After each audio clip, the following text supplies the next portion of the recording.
सारा साल क्या खांसी होते रहता है, खांसी छोड़ने का नाम नहीं ले रहा है।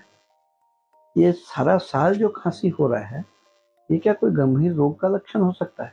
इसके विषय में आज हम लोग चर्चा करने वाले हैं। नमस्कार, मैं doctor Narendra Pandey, allergy asthma centre Kolkata की ओर से आप लोगों का स्वागत करता हूं अपने चैनल में। जो नए दर्शक आए हैं उनका मैं अभिनंदन करते हुए अनुरोध करता हूं, लाइक, सब्सक्राइब, कमेंट, शेयर करके जाने के लिए। पुराने दर्शक जो लाइक, सब्सक्राइब, कमेंट, शेयर कर रहे हैं उनको मैं बहुत बहुत धन्यवाद देता हूँ। अगर अभी तक चैनल आपने नहीं सब्सक्राइब किया हो तो दया करके चैनल सब्सक्राइब करके जाएंगे। हम लोग कोलकाता में सियालदह स्टेशन के पास 5 मिनट का पैदल चलने योग्य रास्ता मौलाली मजार, और मौलाली मजार से ही लेफ्ट अंदर अगर प्रवेश करेंगे, बाएं तरफ प्रवेश करेंगे तो पहला मकान छोड़ के दूसरे मकान में हम लोग अवस्थित है, या मौलाली मजार और इंटाली सिनेमा हॉल के बीच वाले मकान में हम लोग अवस्थित हैं। हम लोग सोमवार से शनिवार तक काम करते हैं, सुबह 11 बजे से लेकर 8 बजे तक। हमारे यहाँ परिसेवा लेने के लिए अग्रिम अपॉइंटमेंट लेना जरूरी है, जिसके लिए 500 रुपये एडवांस में नॉन रिफंडेबल जमा करना पड़ता है। नीचे दिए गए नंबर में आप संपर्क कर सकते हैं अपॉइंटमेंट लेने के लिए या अधिक जानकारी के लिए। नंबर है 7278034776। ये खांसी का जो सिलसिला है सारा सालों भर कमोबेश होते रहता है, और जब तक इसका इलाज चलता है, एंटी एलर्जिक दवाएं, कुछ नजल स्प्रे, कुछ इनहेलर्स, इस सब तरह का जब अगर हम लोग इस्तेमाल करते हैं तो खांसी में कमी आती है। और ये सारा साल खांसी चलने का वजह बेसिकली ज़्यादातर ब्रॉडली एलर्जिक डिसऑर्डर की वजह से होता है, जिसको ब्रोंकाइटिस भी बोलते हैं। इस तरह का इन्फ्लेमेशन, इचिंग हम लोगों के रेस्पिरेटरी ट्रैक्ट में होता है, जिसकी वजह से एलर्जिक कारण से ये खांसी होता है। ये ज़्यादातर ऐसा है, लेकिन कुछ कुछ केसेस में इंटरस्टिशियल लंग डिजीज या लंग के अंदर फाइब्रोसिस हो जाना, ऐसा समस्या भी हो सकता है। लेकिन अगर एलर्जी की दवाइयाँ खा के, एंटी हिस्टामिन या एंटी एलर्जिक खा के खांसी में कमी आ रहा है, जो कि ज़्यादातर मैक्सिमम केसेस में होते हैं, तो ये मार्गदर्शन करता है कि एलर्जिक कारण की वजह से खांसी हो रहा है। ये एलर्जिक कारण की वजह से जब खांसी हो रहा है तो हम लोगों को इसके लिए सचेत होना पड़ेगा, सतर्क होना पड़ेगा, और इसका सॉल्यूशन के लिए, क्योंकि सिर्फ एंटी एलर्जिक खा के ही तो जीवन नहीं चल सकता है। एंटी एलर्जिक का प्रयोग हम लोग करते हैं, खांसी में आराम मिलता है, लेकिन फिर स्लीपीनेस, नींद जैसा भाव आ जाता है, क्योंकि सिडेशन रहता है। आजकल बहुत सारी दवाइयों का क्लेम हो रहा है कि नॉन सिडेटिव है, लेकिन नॉन सिडेटिव होने के बावजूद भी थोड़ा बहुत सिडेशन रहता ही है, अपने क्वालिटी ऑफ लाइफ को स्लो कर देता है। इससे निजात पाने के लिए हम लोगों को सटीक खोज के पता करना होगा किन चीज़ों से एलर्जी हो रहा है, कितने परिमाण में एलर्जी हो रहा है। ये खोजने के लिए ज़रूरत है एलर्जी टेस्ट। ये एलर्जी टेस्ट जो है, एलर्जी टेस्ट तो भिन्न तरह के एलर्जी टेस्ट में मार्केट में अवेलेबल हैं, लेकिन अगर इलाज के लिए, एलर्जी के इलाज के लिए एलर्जी टेस्ट करना है तो वर्ल्ड हेल्थ ऑर्गेनाइजेशन या वर्ल्ड एलर्जी ऑर्गेनाइजेशन द्वारा अनुमोदित एलर्जी के लिए जो जांच को गोल्ड स्टैंडर्ड माना गया है, वो है मॉडिफाइड स्किन प्रिक टेस्ट या MSPT।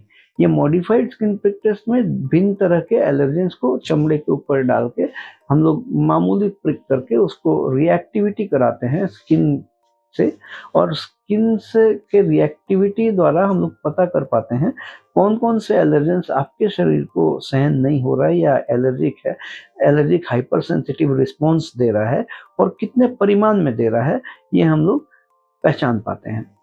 ये मॉडिफाइड स्किन प्रिक टेस्ट हम लोगों के यहाँ 144 भिन्न तरह के एलर्जीज का जांच होता है, जिसका चार्जेस 2500 रुपये है।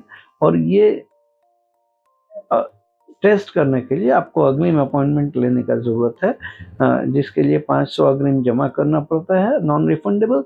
और उसके लिए संपर्क कर सकते हैं 7278034776 में। एलर्जी जांच तो हो गया, पता चल गया, रास्ता दिख गया कि इस रास्ता जाना है, लेकिन उस रास्ते पे चलना पड़ेगा। तो इससे निजात पाने के लिए हम लोगों को क्या करना है? इससे निजात पाने के लिए इसका जो इलाज होता है वो हम लोग जो करते हैं वो स्लिट वैक्सीन बोलते हैं। या एलर्जी का इलाज के लिए only immunomodulatory treatment for allergic disorder is immunotherapy. ये इम्यूनोथेरेपी हम लोग जो करते हैं वो स्लिट करते हैं, स्लिट बोलते तो सबलिंगुअल इम्यूनोथेरेपी। ये वैक्सीन होते हैं, और वैक्सीन का नाम सुनते ही हम लोग डर जाते हैं कि वैक्सीन मतलब बहुत सारे इंजेक्शन लेने पड़ेंगे।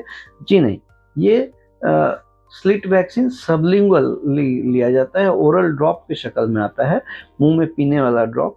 ये ड्रॉप 1 साल का कोर्स रहता है, और ये वैक्सीन स्टार्ट होने के 2-3 महीने बाद से आपको रिलीफ मिलना शुरू होता है।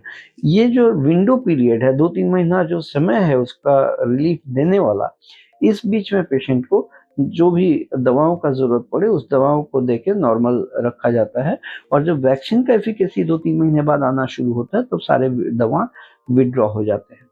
और ये वैक्सीन 1 साल का कोर्स कंप्लीट होने के बाद अगर सोचते हैं कि नहीं कंप्लीट हो गया, अब मैं ठीक हो गया और ज़रूरत नहीं है, ऐसा नहीं है।